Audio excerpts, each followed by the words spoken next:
I just don't understand why you knew you were going to get these questions and you don't have a statement ready to just say, we do unambiguously denounce these groups. Kayleigh. I'd like to ask you for a definitive and declarative statement without ambiguity or deflection.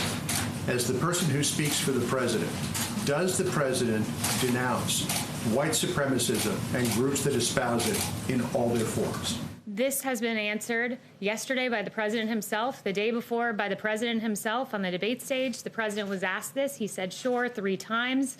Yesterday, he was point blank asked, do you denounce white supremacy? And he said, I've always denounced any form of that. I can go back and read for you in August 2019, in one voice, our nation must condemn racism, bigotry, and white supremacy. In August of 2017, racism is evil, and those who cause violence in its name are criminals and thugs, including the KKK, neo-Nazis, white supremacists, and other hate groups. I have an entire list of these quotes that I can go through with you.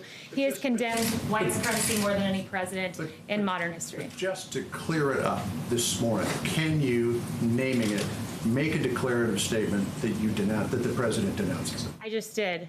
The president has denounced this repeatedly. The president was asked this. You're contriving a storyline and a narrative. I'm just asking you to put this to rest. I just did. I read you all of the quotes, and if you need to see them in writing, I will put them in an email. Paula. So, Kayleigh, can you right now denounce white supremacy and the groups that espouse it? I just did. The president has denounced white supremacy, the KKK, and hate groups in all forms. He signed a resolution to that effect. The president just last week, perhaps you all weren't covering it, but just last week expressed his desire to see the KKK prosecuted as domestic terrorists.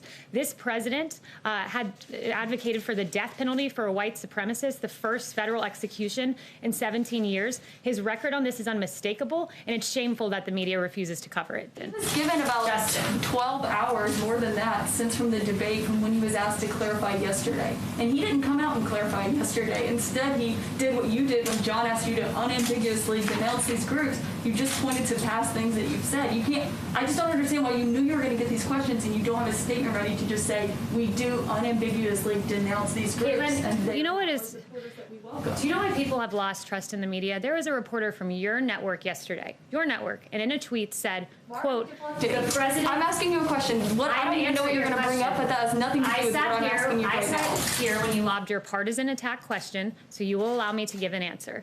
The president and someone from your network said yesterday in a tweet, the president dodged a question about white supremacy. That was a tweet from a CNN reporter. The president specifically, verbatim, was asked yesterday, white supremacy, do you denounce them? To which he responded, I have always denounced any form of that. Those are the facts. And CNN, I know that truth is of no moment to your network, but those are the facts. They're not the facts. Why are Republicans are calling on the president to be more forceful? His own party.